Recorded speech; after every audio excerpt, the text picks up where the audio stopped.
App. Watch newscasts live or on demand. Coming up on 6:30 Point of View, North Dakota is the worst state when it comes to drunk driving deaths. We'll look at some stats and what could be done to lower the numbers. Dennis Rodman is continuing his travels. We'll tell you where he's headed and who he hopes to meet. In the Hot Box, Chris talks with North Dakota Tax Commissioner Corey Fong. And the other, I think, major issue for that particular idea is that it's not going to provide additional tax relief to commercial or agricultural property owners. It's just that additional pieces for primary residence owners. And it's a big showdown between the Dakotas in basketball for a chance to play in the big dance. All that and more, including some of your feedback, right now on 6:30 Point of View. Hello and welcome to 6:30 Point of View. I am Robert Hahn. And I'm Chris Berg. What do you want to talk about tonight? We've got lots to talk about. How about we start with North Dakota and Minnesota, the comparison between the two states in terms of driving deaths, some seatbelt laws, excuse me, and laws against drunk driving. We've got several different facets on that. Right now, in recent years, Minnesota lawmakers over there, they've strengthened penalties. Here in North Dakota, not so much. Your thoughts? I just remember there was a buddy and I, we were driving up to Grand Forks. I'll never forget this. He was from out of state. We're heading up to Grand Forks to the interstate. He gets pulled over. He was going like 85. Cop writes him up with a ticket. It was $25. My buddy got the ticket, just laughed at me. He was like, back up to 90 in no time flat. And you've got to begin, if in fact, and this is the key thing, and I don't know these, I'm not a transportation expert, but if in fact, obviously higher speeds show more fatal crashes, and we've got to do something to deter people just flying around the state like In that. comparison to that number, I got pulled over, this is probably 4 or 5 years ago in Florida for going, I believe it was 15 over the limit. My ticket was nearly $300. I slowed down. See, and that's after the thing, that. And I think it is a deterrent. As of today in Bismarck, there is still no primary seatbelt law. That's another factor. Not a lot of folks use seatbelts around here. They are working to raise speeding fines. How much that'll be, not determined at this point. They're also trying to raise fines when it comes to DUI, and possibly raising fines on that. I'm all for raising fines on the DUI. You look at Arizona, they've made a substantial impact on their DUIs by going out there and putting breathalyzers inside of cars for first-time offenders, raising the fines, jail time. I'm still not sold, and some are going to think I'm crazy, but on making a seatbelt a first offense law. I mean, you get pulled over not having your seatbelt on. Because I just don't see enough statistics that show that, hey, seatbelts actually are going to save that many lives when you take it in contrast to how you'll hear a lot of stories about people that didn't wear their seatbelt. They get kind of tossed from the car a little bit or moved around, and they say, hey, if you would have your seatbelt on, you wouldn't be alive today. Also hear stories on the flip side. I know. Said, hey, if I didn't have my seatbelt on, I wouldn't be standing here right now. But at the same point in time, that's my life. If I want to choose to not wear a seatbelt for it, I think what the stats that need to prove to me at least is saying, hey, you know, when people don't have their seatbelts on, like we've seen the commercials. What about the other people involved in that crash? That's what I'm saying. Say you're in a relatively minor crash and that person would have lived had he been wearing a seatbelt, but you're responsible for that. That's what I'm saying. Whether or not you're responsible for the crash, someone dies in that crash because they weren't wearing a seatbelt. There's a great NDDOT commercial, if you've seen it, with the brother and his sister, and they drive out, and he's like, yeah, Mom, I'll put my seatbelt on, no worry. He doesn't put it on. The little girl does. He ends up getting in a crash, mauls the little girl. She had her seatbelt on. She ended up dying because he had so much movement in the car. And those are the kind of things, obviously, hey, if you can show me the stats, again, not just because of, and look, I'm not a proponent of fatalities, obviously, but the stats that show that a lot of times these people get moved around and are killing other people, then I think there is a potential for reason for the law. All right, moving on. A little bit later on, you're talking to North Dakota Tax Commissioner Corey Fong. Wanted to talk about taxes in North Dakota. Lots of money in the coffers, not a whole lot of relief, especially for homeowners in terms of property tax. Do you think there should be more property relief? There absolutely should be. And if you look at what Governor Dalrymple was proposing, I mean, it's over $700 million he's going to give to local governments to help, obviously, fund education. Now, Minnesota's done this. It's called local government aid. Hasn't turned out very well for Minnesota. My concern is that we're going to find ourselves in a challenge here, in a conundrum down the road, because the other thing that's happened due to sequester, I don't know if you know this, North Dakota gets 22% of their K-12 funding from the feds. We're going to have to try to make that up. I think that's possibly what Governor Dalrymple's doing, but I think there's enough money to make that up. As of right now. But again, at the end of the day, it's not How long really do you think giving sequester is people- going to last? No, but I'm saying, as of right now, we've got money to put $700 million towards that, but it's still not giving people real property tax relief. I'd love to see us say, hey, you know what, up to the first $100,000, you pay no property taxes. And the big thing to me is so that elderly people, people that pay off their loans, actually can have true home ownership. Even if you pay the mortgage off right now, you still got to pay these darn taxes. So you never really truly own your home. All right, we had a couple other things we wanted to talk about, but we're running out of time. We'll try and get to those a little bit later. What do we have coming up? Coming up in just a moment, excuse me, North Dakota Tax Commissioner Corey Fong is going to join us. I think as we talk about this property tax relief bill, is it really property tax relief or just simply a shell game where they're moving money around? You might be kind of surprised on what Mr. Fong has to say. So stay tuned for that. And as always, please join our conversation. We'll love your feedback. Go to our website, 630pov.com. You can text us at the number there at the bottom, leave us a voicemail, or send us an email.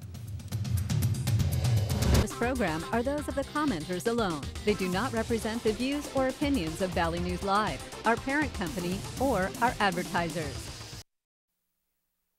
Welcome back. With me tonight, North Dakota Tax Commissioner Corey Fong. Mr. Fong, is the season. Thanks for being here with us live in studio. I want to start here. Recently, Governor Dalrymple was testifying on his obviously proposed property tax relief that he's proposing for this session. But he said this, and this is reported by The Forum. It says, the bill achieves substantial property tax relief, although it should not be seen as a property tax relief bill. In your opinion, why would he say that? Well, I think, you know, this bill is really an education bill. It's about adequacy and equity for school funding, but it also has in it a significant property tax relief. And so I think the governor, you know, again, was trying to emphasize that this is an education proposal primarily.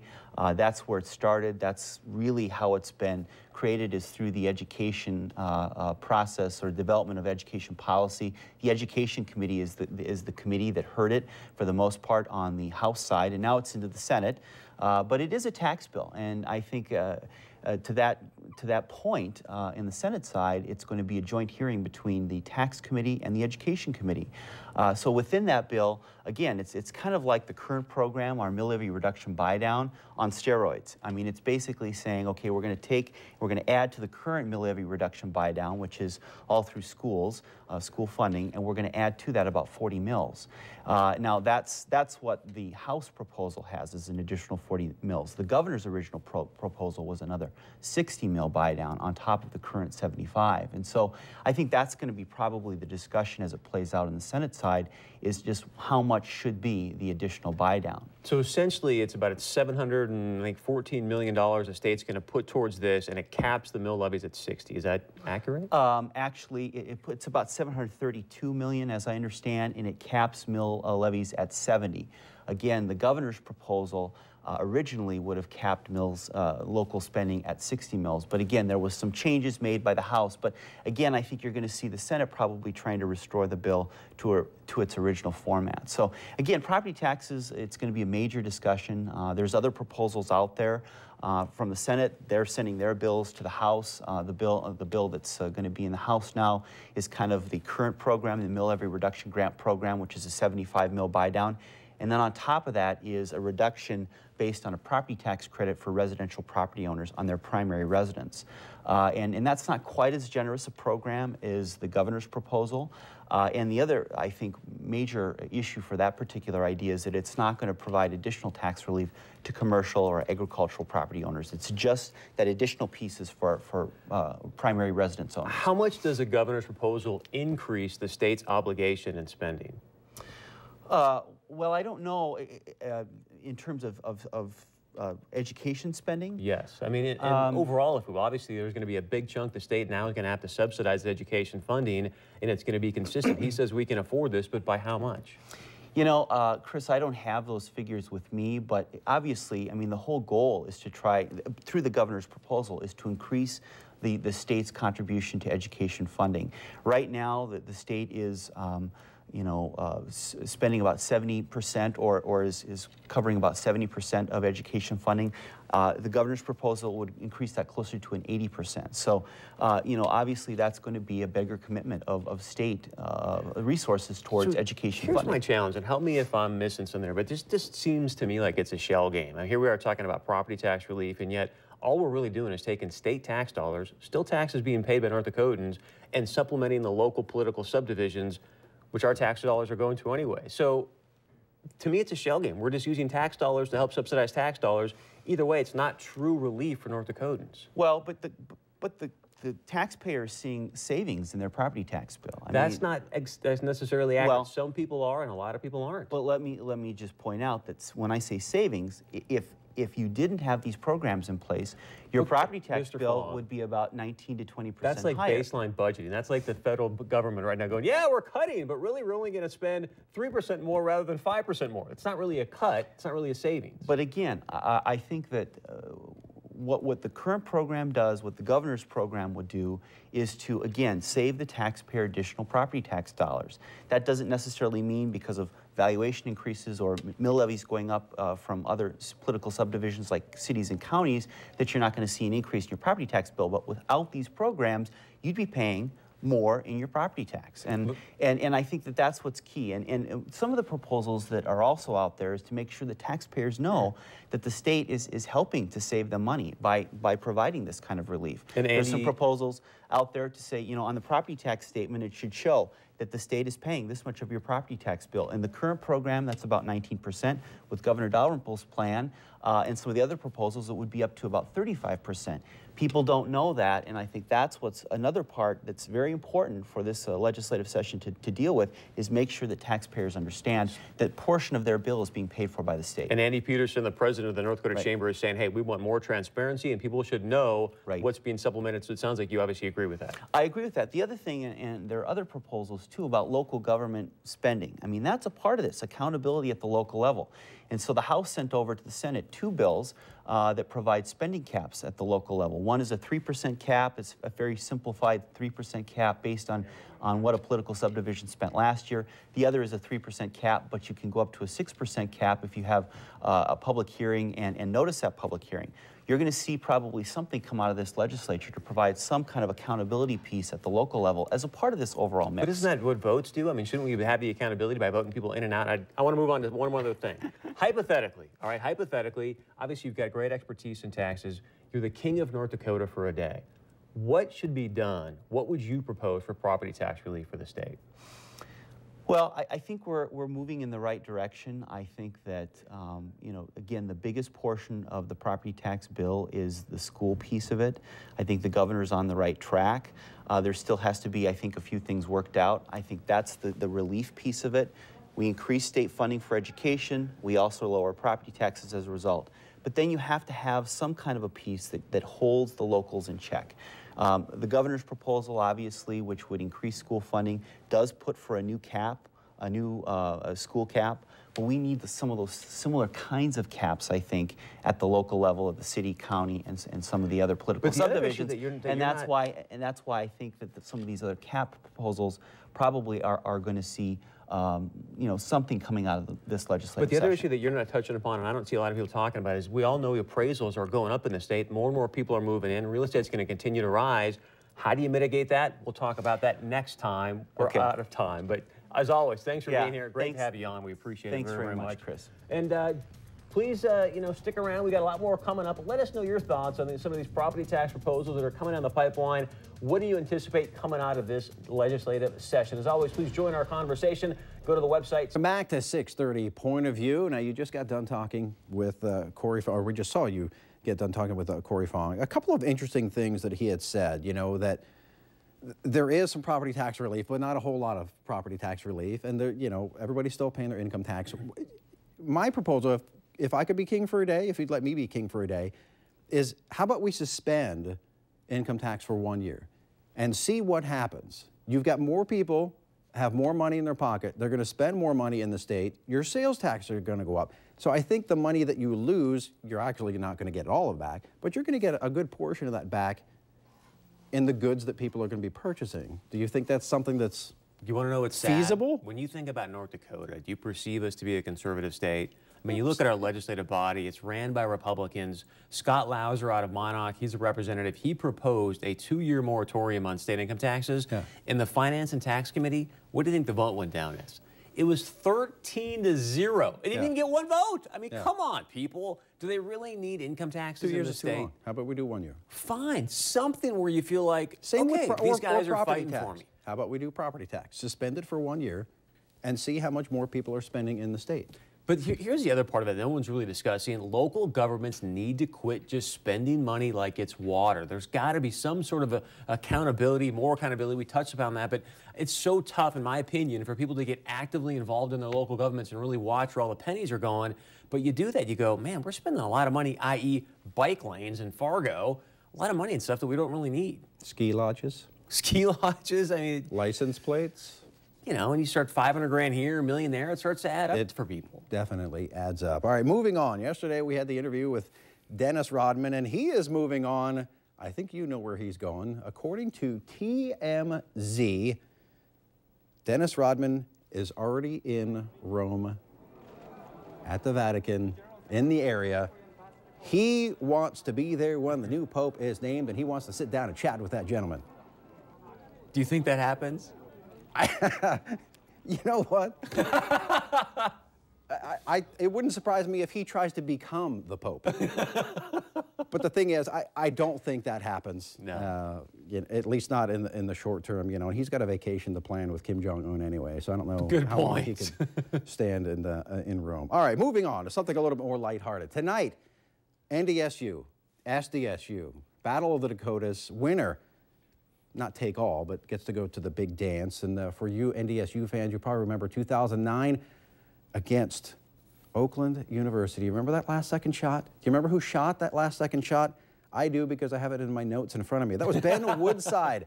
Hit a shot in the closing seconds against Oakland University to send the Bison to the tournament. The only other time they've been in the big dance, so this would be the second time in the program history if they make it.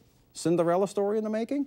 It's going to be a tough game tonight. I mean, everyone I've talked to says SDSU is heavily favored, probably going to end up pulling this off. It's in South Dakota, so if they can make this upset, it's going to be huge, huge news.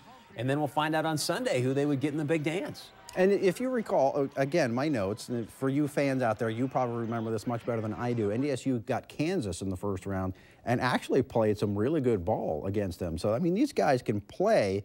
Obviously, that's 4 years ago, but this coach knows how to coach this team, and who knows, maybe it is. Saul does a great job. These guys are going to be ready to go. You heard him tonight in our newscast, and so they'll be ready, but again, doesn't really look that good, but it could be a huge upset and go to the dance. And lest we forget, UND plays Southern Utah in a first-round matchup, that coming up Thursday night, so we could have two teams from North Dakota in the big dance before all is said and done. All right, coming up after the break, we've got lots of your feedback, and as always, it's not too late for you to join that conversation. We've got many, many, many ways, a plethora of ways that you can join that conversation. You can see them on your screen, that number at the bottom.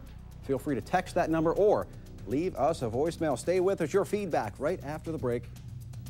And welcome back to 630 Point of View. It is that time to start hearing some points of view from you guys, and some of that stuff that we don't get to tonight. Tomorrow we do have Feedback Friday, so we'll get to more of that on your Friday. We're going to start with a voicemail that we received.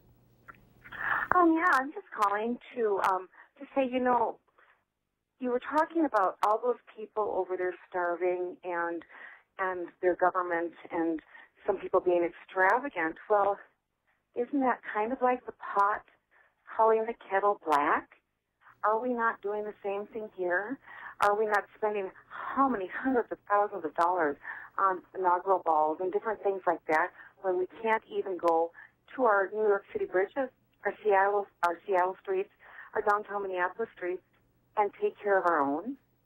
I think that's kind of an oxymoron. Yeah, I mean, that is a point there. I mean, there's some legitimacy. I mean, a dictatorship versus a constitutional republic, I think, are two completely different situations. I mean, there, you don't really have a chance. I see that point. I see the comparison, and there's that people there are here, dollars that are being spent frivolously. Well, you mean that $30,000 on Ed Schaefer's painting wasn't a good use of money? Exactly. That's what I'm talking about, you know. All right, moving on. We have got, I believe this is a text that says, I firmly believe that a majority, not all, but a large majority of the students would feel safer if giving the very, I don't believe that's the right one, would the very people who are supposed to keep us safe a weapon of great tragedy. Not only that, but I would say 50% of the staff we talked to said they wouldn't be comfortable carrying a weapon. So yes, I can understand why you would say, let's let educators protect our students, but I believe that they were going about this all the wrong way. I don't know of another way to do it. I mean, unless you look at, obviously, you have actual police officers on site that are gunned and but are trained. But again, they're not going to force teachers to carry guns. No, it's These just are an people option for the school that are districts. making that request and saying to the superintendent, hey, I want to be one of those people that can conceal and carry and protect kids here in the classroom. Yeah, I don't think there's another way. You start putting police in the school, you're talking a lot more money, a lot more manpower. And a lot of times that would probably be overtime for those police officers, so they'd be even more taxpayer dollars. All right, the next one is a tweet. It says, saw Ben lean at Hodo last night. He actually easily agreed that dropping Minnesota sales tax was a good thing after it was dropped. Your thoughts? You talked to Mr. Lean the other day. Your thoughts on that? I mean, it was so obvious. Look, I feel like I'm in prison here to Governor Dayton, and right now, until he actually gets rid of this thing, there's really not much I can say. And I think that's what people were looking for from Ben is just, look, Ben, this is about principle. You may have, be in the bag, if you will, for Governor Dayton. You got to vote for him. He's your party, and yet there's still principles. You go, you know what? My constituents don't like it. I don't see this as a good thing. Let's get rid of it. And fortunately, Governor Dayton made the right decision. All right, moving on. We've got another piece of feedback. It says they should have certain specially trained people holding guns, not just every teacher.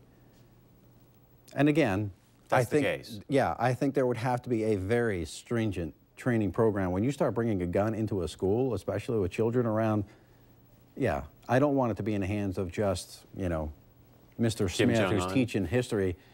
I think he's got enough of his own guns over there. But yeah, I don't want it to, and whoever just waltzing in with his 30-aught whatever, saying, hey, I'm going to protect this class. I think it should be specially trained. All right, moving on. One more. We've got who is going to pay for the teacher's safety course. It's mandatory in South Dakota to have a safety course in order to use any kind of gun. Well, there you go. I mean, there is safety courses mandatory, but I think it should go above and beyond that they should have specific training for the types of situations they could face in. Well, again, one of the things to keep in mind, when we had David Thweet on, the superintendent of that Texas school, he said, look, one of the most important things we train these people on is accuracy. So they go through extensive accuracy training when they're doing this. All right, we're running out of time. What do we got tomorrow? Coming up tomorrow, we've got some very special guests that'll be joining us. We're going to be talking to Ron Ness from the North Dakota Petroleum Council. All right, we're out of time. Take care.